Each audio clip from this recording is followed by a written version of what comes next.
warahmatullahi wabarakatuh. Halo anak-anak, apa kabarnya kalian semua?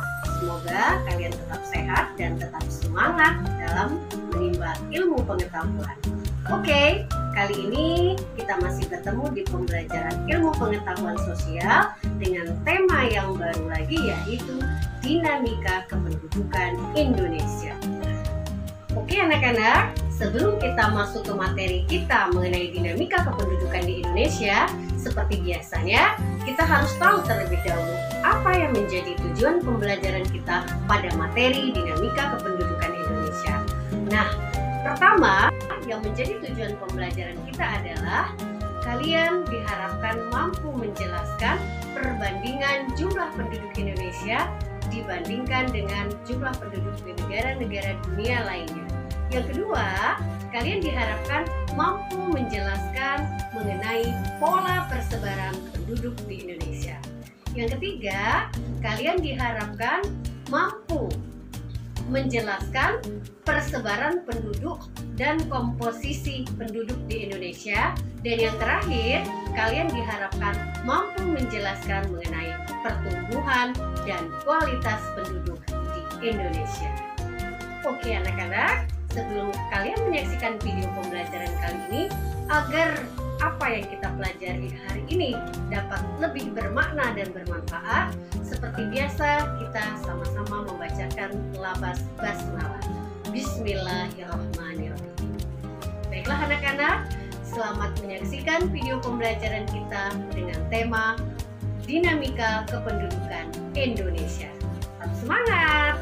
Nah anak-anak, untuk materi yang akan kita bahas pada materi dinamika kependudukan adalah yang pertama jumlah penduduk, persebaran penduduk, komposisi penduduk, pertumbuhan penduduk, dan kualitas penduduk. Dinamika kependudukan Indonesia.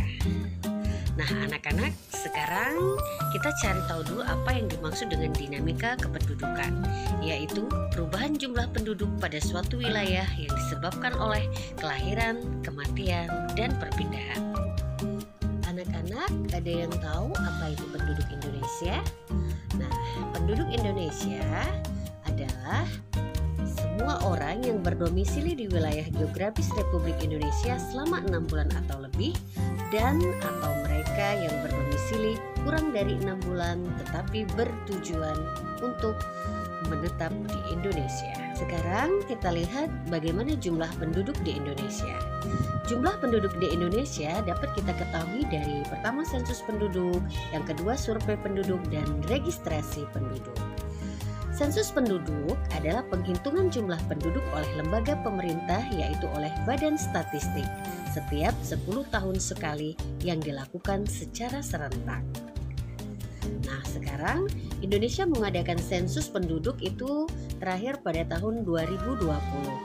Sedangkan survei penduduk adalah pencacahan penduduk dengan mengambil sampel dari beberapa daerah dalam suatu negara yang dianggap sudah mewakili wilayah negara tersebut. Contohnya, survei untuk mengetahui berapa besar pendapatan penduduk. Sedangkan registrasi penduduk adalah proses pencatatan peristiwa kependudukan yang terjadi setiap saat. Contoh, peristiwa kelahiran, kematian, perkawinan, perceraian, perubahan tempat tinggal, perubahan pekerjaan, dan sebagainya. Nah anak-anak, jumlah penduduk Indonesia itu kalau dilihat dari peringkatnya berdasarkan data dari situs Worldmeter Info, peringkat jumlah penduduk dunia sampai dengan bulan Agustus 2020. Yang pertama yang menduduki peringkat pertama adalah Cina dengan 1,44 miliar jiwa. Yang kedua adalah India dengan 1,382 miliar jiwa. Sedangkan yang ketiga adalah Amerika Serikat dengan jumlah 331,3 juta jiwa. Dan yang keempat, di posisi keempat adalah Indonesia dengan jumlah penduduk 273,9 juta jiwa. Sedangkan yang kelima yaitu Pakistan dengan jumlah 221,5 juta jiwa. Nah, sekarang kalau kita lihat urutan 10 negara dengan jumlah penduduk terbanyak di dunia, Yang pertama itu bisa kita lihat adalah Cina, dan yang kedua adalah India, ketiga Amerika Serikat, keempat Indonesia, kelima Pakistan, keenam Brazil, ketujuh Nigeria, kedelapan Bangladesh, kesembilan Rusia, dan yang terakhir adalah Meksiko. Oke anak-anak, sekarang kita masuk ke materi yang berikutnya mengenai persebaran penduduk. Definisi persebaran penduduk atau distribusi penduduk adalah bentuk penyebaran penduduk di suatu wilayah atau negara, apakah penduduk tersebut tersebar secara merata atau tidak. Ini bisa dilihat atau diketahui dari kepadatan penduduk. Nah, di sini disajikan peta persebaran kepadatan penduduk di Indonesia yang terlihat pada tahun 2010, di mana di sini kita bisa lihat bahwasannya peta persebaran penduduk ini terlihat atau mendeskripsikan bahwasannya terjadi ketidakmerataan penduduk yang ada di Indonesia, di mana Pulau Jawa itu lebih banyak atau lebih padat penduduknya. Nah, yang menjadi faktor penyebab Pulau Jawa padat penduduk, yang pertama, sebagian besar Pulau Jawa mudah dijangkau. Kedua, Pulau Jawa menjadi pusat perkembangan politik pada masa Hindu, Buddha, Islam, dan masa penjajahan. Yang ketiga, Jakarta sebagai pusat pemerintahan itu terletak di Pulau Jawa. Yang keempat, kota-kota besar sebagian besar berada di Pulau Jawa. Dan yang kelima, sarana dan prasarana di Pulau Jawa lebih lengkap dari wilayah lain yang ada di Indonesia.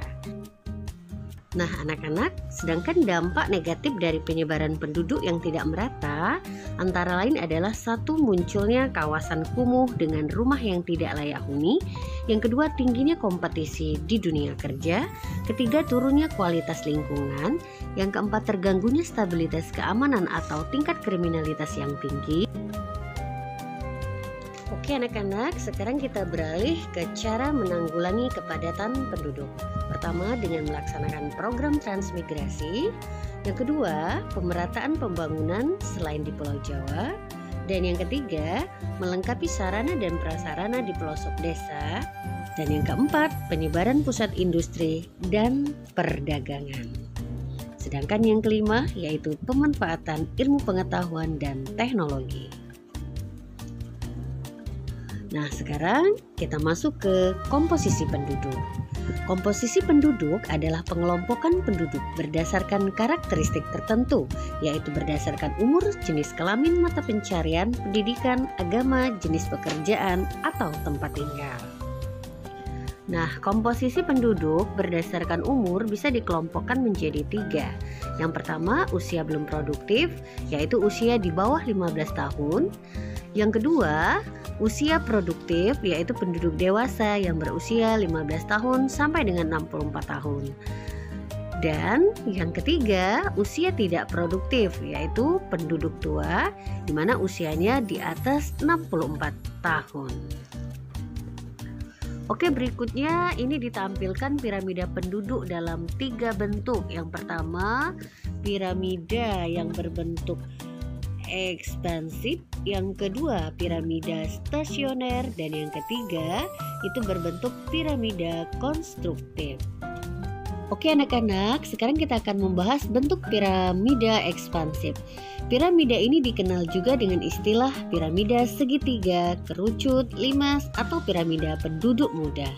Piramida seperti ini menunjukkan bahwa jumlah penduduk usia muda itu lebih besar, artinya angka kelahiran tinggi, di mana dijumpai di negara-negara yang berkembang seperti Indonesia, Malaysia, Filipina, Mesir, Inggris, dan India. Yang kedua, bentuk piramida stasioner. Piramida stasioner memiliki bentuk seperti granat atau sarang tawon, di mana ini menunjukkan jumlah penduduk usia muda hampir seimbang dengan usia tua. Piramida ini biasanya ditemukan di Amerika Serikat. Yang ketiga, bentuk piramida konstruktif, yaitu memiliki bentuk seperti batu nisan. Piramida ini menunjukkan jumlah penduduk usia dewasa cukup banyak dibandingkan jumlah penduduk muda. Ini bisa kita lihat di negara maju yang memiliki bentuk piramida seperti Amerika Serikat, Swedia, Jerman, dan Jepang. Oke anak-anak, sekarang kita masuk ke materi pertumbuhan penduduk, yaitu keseimbangan dinamis antara kekuatan yang menambah jumlah penduduk dan kekuatan yang mengurangi jumlah penduduk. Sedangkan faktor yang mempengaruhi pertumbuhan penduduk pertama kelahiran, kematian, dan perpindahan. Oke anak-anak, sekarang kita lihat jenis pertumbuhan penduduk. Pertama, pertumbuhan penduduk alami, yaitu pertumbuhan penduduk yang diperoleh dari selisih antara kelahiran dan kematian, di mana simbolnya adalah T sama dengan L min M. Jenis-jenis pertumbuhan penduduk yang kedua yaitu non-alami, yaitu pertumbuhan penduduk yang diperoleh dari migrasi masuk atau imigrasi dan migrasi keluar atau emigrasi dengan simbol T sama dengan I min E. Yang ketiga yaitu pertumbuhan penduduk total, yaitu pertumbuhan penduduk yang diperoleh dari selisih kelahiran dan kematian ditambah selisih pertumbuhan alami.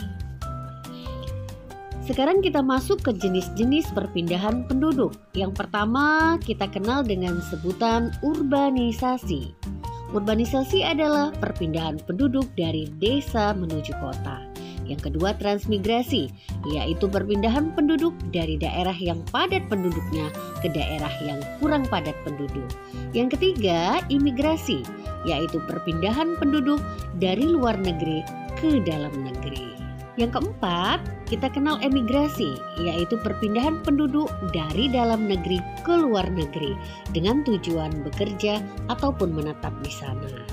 Yang ketiga yaitu remigrasi, yaitu perpindahan atau kembalinya penduduk asing ke negara asalnya. Oke anak-anak, sekarang kita beralih ke kualitas penduduk. Faktor yang mempengaruhi kualitas penduduk adalah pertama tingkat pendidikan, tingkat kesehatan, tingkat pendapatan, dan mata pencarian penduduk.